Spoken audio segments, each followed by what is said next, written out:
From the New York Times, it's The Headlines. I'm Tracy Mumford. Today's Monday, June 29th. Here's what we're covering.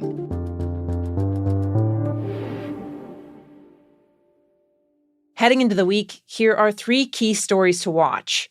First, in the Middle East, there's the question of how far the fragile 2-week-old agreement between the U.S. and Iran can bend. American officials say Iran has now struck 2 ships trying to pass through the Strait of Hormuz, and analysts say Iran is risking the peace deal in order to show it still has power over the crucial waterway. The strikes set off a wave of back-and-forth attacks over the weekend as the U.S. responded, hitting Iranian targets. Still, analysts say neither side appears eager to return to full-blown war. Iran is still seeking relief from years of punishing sanctions, and President Trump may be reluctant to restart the conflict, which is unpopular with voters, before the midterms.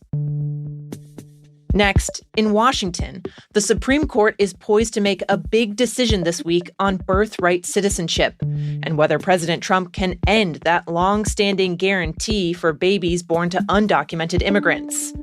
Trump has been bracing for a likely defeat in the case. During the oral arguments, key justices appeared skeptical about the administration's efforts to limit who is automatically a citizen. The justices are set to issue rulings today and at least one other day this week before going on their traditional summer break. In that mix are a couple of other major cases, including decisions on who the president has the authority to fire. And last thing to watch for. I certainly want him to take the biggest, boldest marker that he has and do that big Trump signature proudly on that legislation because we're delivering for the people and that's what he wants to do. House Speaker Mike Johnson said he is sending President Trump the bipartisan housing bill that cleared Congress, though there's no word on whether Trump will sign it. He was supposed to sign it last week. There was a ceremony set for it and everything. But Trump abruptly canceled, saying he wouldn't act on it until the Senate passed an unrelated bill that would impose nationwide voter restrictions. Trump has called the housing bill, which is aimed at bringing down prices and is the first major housing legislation in decades, quote, of minor importance. Once Johnson formally transfers the bill to him today, it starts a clock, and the president has 10 days to sign it or veto it.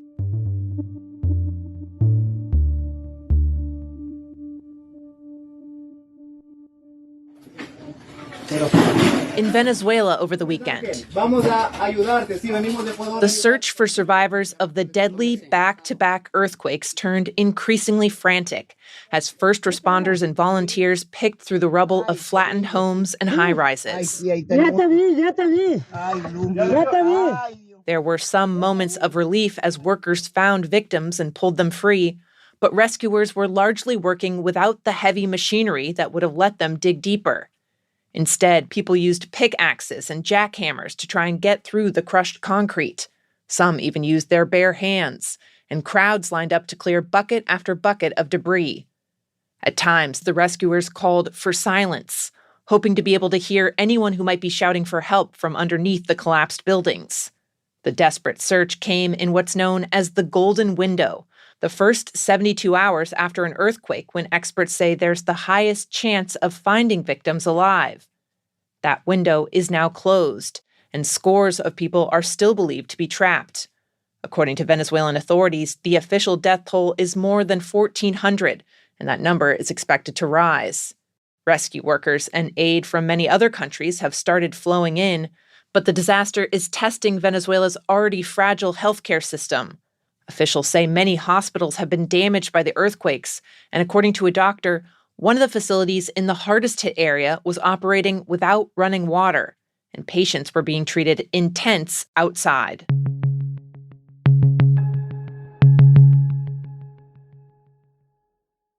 Across the western and southwestern U.S., at least a dozen new fires have erupted in Utah in just the last 24 hours. Wildfires are raging in Utah, Colorado, Arizona, New Mexico, and Nevada. A huge smoke plume associated with that. This is a new one that has developed, and now it is really taking off. According to the governor of Utah, one of the wildfires, the Cottonwood Fire, is now the most destructive blaze in the state's history in terms of property loss. burning rural cabins and mountain condos to the ground. And on the Colorado-Utah border, a series of fires have merged into a kind of mega blaze that killed 3 firefighters who were overwhelmed by fast-moving flames. This is really just the latest sign of how devastating this wildfire season has become, only just a few days into the official start of summer. My colleague Jack Healy has been covering the fires. Conditions across the West have been primed for a terrible fire season, and we are starting to see that come to pass, unfortunately. It was a very dry winter with limited snows, and then things heated up extraordinarily quickly, burning away the snowpack and really parching the ground. So what you have is a deadly tinderbox across multiple Western states. And so it's going to be a very long and very difficult summer out here.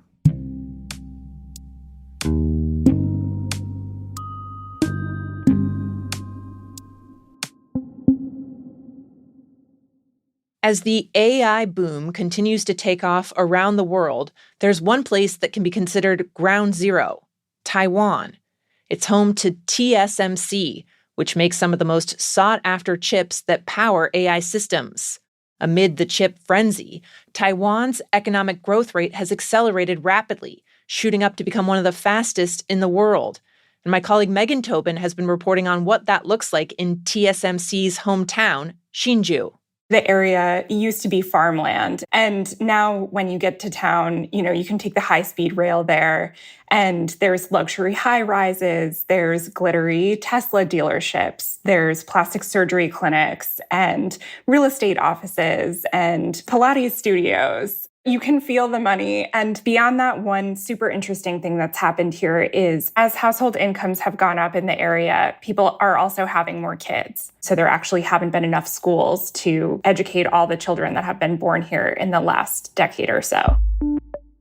While this small slice of people in Hsinchu are doing really well, it kind of masks a deeper divide in the economy in Taiwan. Making chips does not really take that many people. And the wealth from the global interest in AI has not translated to broader wage gains across other industries.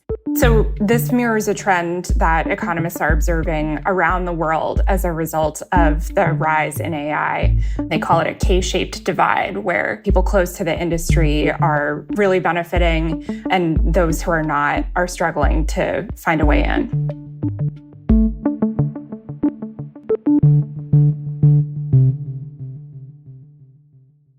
And finally, talk of microdramas has been around for years.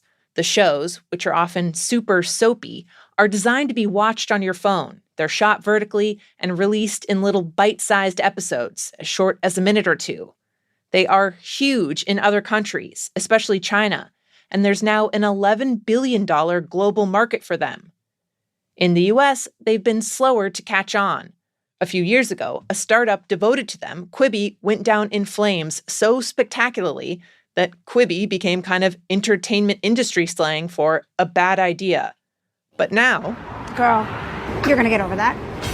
Mainstream networks like Fox, Bravo, and Lifetime are looking at microdramas with renewed interest. Hollywood actors like Taye Diggs and Issa Rae have thrown their weight behind producing them. We should just talk about everything, all of our secrets, confess what we think you may know about us.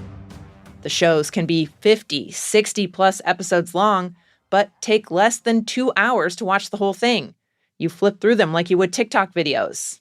The big companies looking at this aren't all necessarily creating new content.